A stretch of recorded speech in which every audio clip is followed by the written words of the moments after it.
Hey, what is up guys, Supercross Productions here, and today I'm really excited to be bringing you my custom minifigure showcase to celebrate the release of the movie Captain Marvel. Now this figure was really fun to make, it didn't really take me that long. I didn't really plan on making too many other figures from the movie, like the younger Nick Fury or the Skrull, or really anybody else really that's in the movie. There's a possibility that I may make a Skrull in the future. Also, I don't know when I am going to see the movie. This video is pre-recorded, so I may or may not have already seen it, but I do ask that you guys don't put any spoilers in the comments. I will be removing any if there are. But yeah, so without further ado, let's go ahead and get into the showcase video. Alright guys, so here is Captain Marvel, and like I said, this figure was very simple to make. Mostly it was all paint work. I didn't really do too many 3D elements. The only really 3D elements that it has is the chest is sculpted a little bit. I did sculpt the star, and then the arms using electrical tape, and so is the belt. So those are really the only 3D elements on here. Everything else is mostly painted.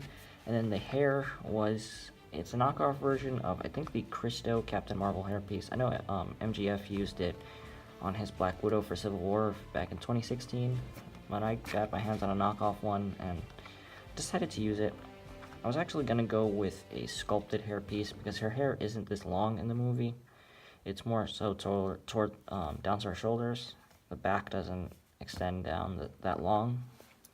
But I didn't have time to sculpt an entirely new hairpiece, so I just went with this. But by the time I get around to my endgame figures, I'll probably sculpt her a new one and showcase it in there. And then the head is just the Hermione head from the Lego Harry Potter collectible minifigure series. I just decided to go with that head. I think it works. Plus, this is the only female head I had left laying around at the moment. So I may or may not change that as well, but and then I'll remove the hair so you guys can get a better look at the paint detailing on the back. It's not much, just a few lines and stuff. And you can see the rest of the belt that does wrap around all sides of the legs. The only thing the belt does not allow me to do is I can't take the legs out of the sockets if I needed to. And the legs do separate like a normal minifigure. I mean, it's fine. I doubt I'll need to take them out, but and then I did, before painting, I coated the whole figure in my own metallic blue color. I didn't want the metallic blue to look super shiny, so I diluted it with some flat matte colors, like a black and a darker blue, because the metallic blue that I have is a lighter blue. And so I did darken it, and I do like the look of the colors, the way that they look with the gold and the red and everything. All the colors on this figure look really nice. And then I did paint the flesh color for the hands, since her gloves are open at the fingers, and then I did seal that so the paint shouldn't scratch off.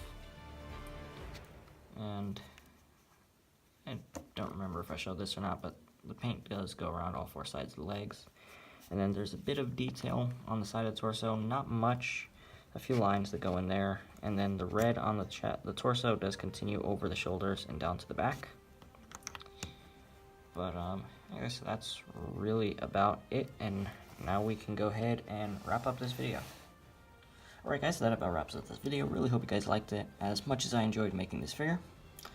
I did just want to get this video out before starting Avengers Endgame, just to get a video out to celebrate the release of Captain Marvel.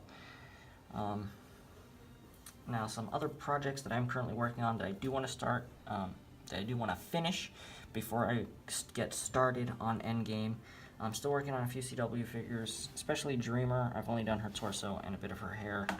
And then I still need to finish my Spider-Man PS4 project. I never finished those. So those, I'm going to try and complete those before Endgame.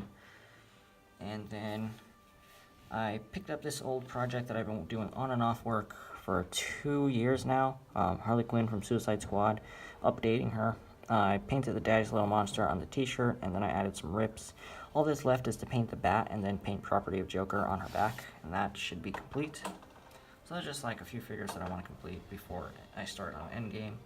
And then for my Transformers Last Night project that I did mention that I was doing, In the last video that I did, I mentioned that I was making an Optimus Prime, and then I took him apart, and then, well, I took that last one that I showed you guys apart again, and I rebuilt the Last Night truck.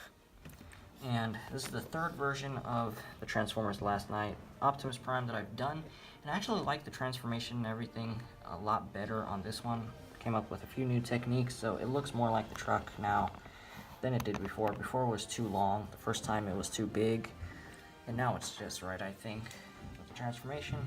I just got to rebuild Megatron because I did take him apart as well.